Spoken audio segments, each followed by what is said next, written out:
Rebonjour pour ceux qui ont suivi déjà une grande partie de l'après-midi. Alors, je suis très heureuse d'accueillir aujourd'hui mon amie Marine Jacquemin, que j'ai rencontrée en 2001.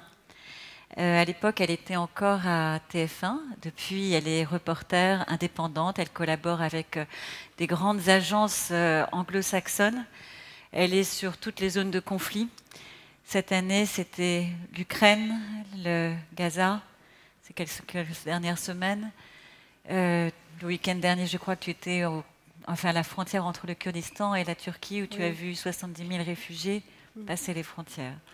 Aujourd'hui, on est là pour raconter une aventure, une belle histoire.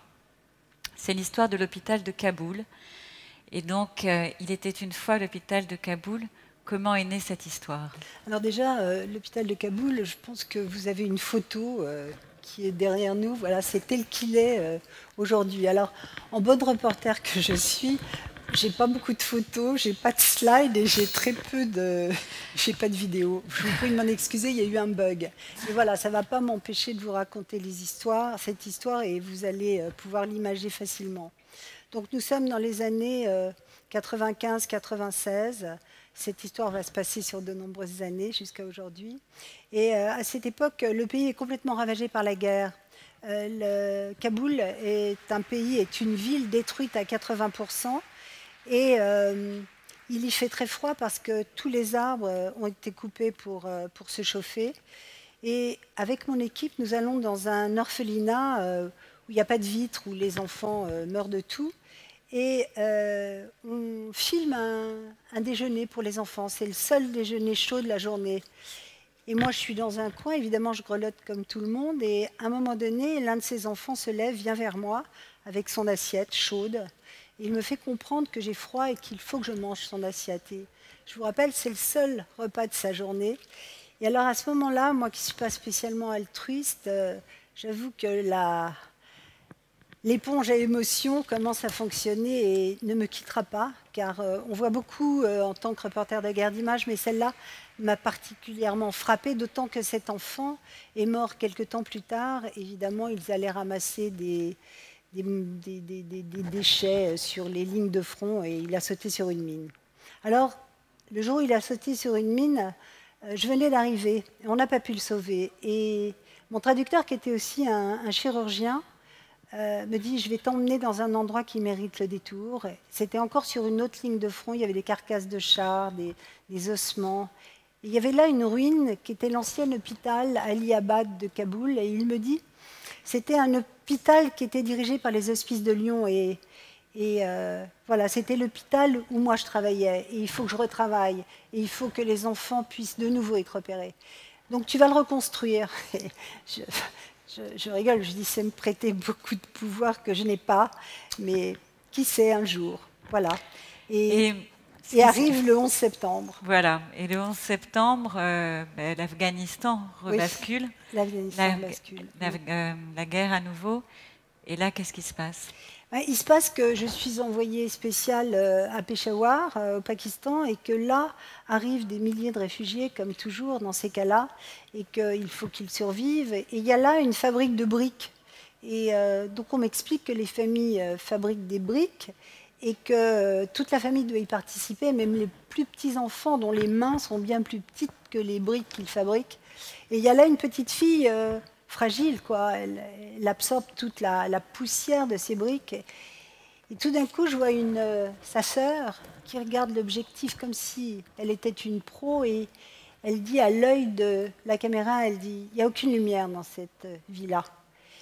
Et à des milliers de kilomètres, il y a Muriel Robin, une comédienne, qui dit, mais c'est pas possible, on ne peut pas à cet âge-là dire, il n'y a pas de lumière dans la vie, il faut que je puisse faire quelque chose. Donc, elle demande à Claire Chazal, qui présente ce programme, de me rencontrer. Et elle me dit, qu'est-ce qu'on peut faire? Et là, c'était resté dans un coin de ma tête, je lui dis, reconstruire un hôpital? Oh, elle me dit, pourquoi pas? Et on n'en a plus jamais parlé, alors que c'était vraiment...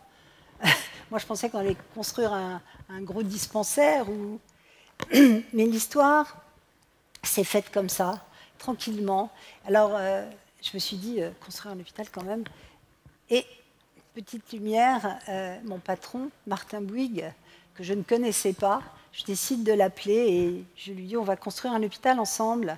Il me dit pourquoi pas, vous avez 1 an pour me prouver de ce dont vous êtes capable. Et enfin, un hôpital ensemble, un hôpital à Kaboul. à Kaboul. C'est pas ici. Il a rigolé, hein, il a rigolé. Et il m'a envoyé son premier chèque. Et ça, j'avoue que... Il était de combien, ce premier chèque? Il était important. Moi, j'avais jamais tenu un chèque aussi important. Il était de 100 000 euros. Et bon, c'est pas que je croyais, je suis pas naïve, je croyais pas que c'était suffisant, mais je me disais, bon, voilà, on va essayer d'en récolter quelques autres comme celui-là, et puis ça fera la blague. Mais ça n'a pas été simple. Ça n'a pas été simple, et puis surtout, enfin, avec Muriel, enfin, Muriel s'est complètement engagée à tes côtés, oui. Et là, vous avez commencé une forme de cycle chèques et paillettes, oui, à récolter des fonds dans tous les sens. Oui, oui, Muriel, avec son humour, avait dit bon, ben, on va faire des soirées chèques et paillettes. Elle était au théâtre. Et bon, moi, je rentrais chez moi, je dormais presque, elle m'appelait, on se mettait un jean et on partait dans une soirée à paillettes parce qu'il nous fallait un minimum de 25 000 euros pour faire 5 minutes de photos. C'était Muriel Robin. Et donc, et plus si affinité, on a eu des très gros chèques aussi. Et c'est vrai qui venaient à la fois de donateurs privés, d'entreprises. Oui, c'était incroyable parce que... En 1 an, vous avez levé 2 millions d'euros. 2 millions d'euros parce que c'était la bonne époque, le bon projet. Tout le monde était accro à l'Afghanistan parce que ce qui se passait, c'est tellement terrifiant, ces tours qui s'effondraient. On avait l'impression de fin du monde et tout se passait là-bas. Donc, c'est vrai que... on a été assez chanceux. Vous avez été soutenu, Claire Chazal a diffusé tous vos films, tous etc. Les films. Mais il fallait un projet. Oui. Il fallait un projet. Et j'ai eu la chance de rencontrer 2 personnalités formidables, quelque temps avant, par hasard. Alain Deloche et Éric Chesson, respectivement président et vice-président de la chaîne de l'Espoir.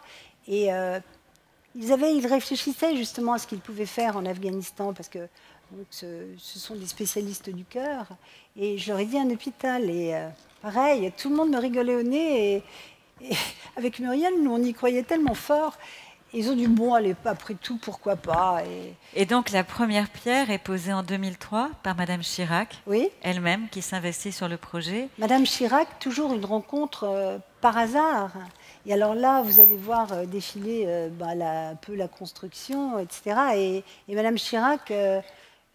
évidemment, nous a présenté d'autres monnayeurs, le François Pinault. On avait des prix dans tous les sens avec Muriel. Bon, mais il fallait trouver le personnel parce que tous ces Afghans, ce n'était pas le personnel Bouygues qui allait venir. Il y avait 4 ou 5 personnes de chez Bouygues, mais il fallait trouver des personnalités pour rebâtir cet hôpital.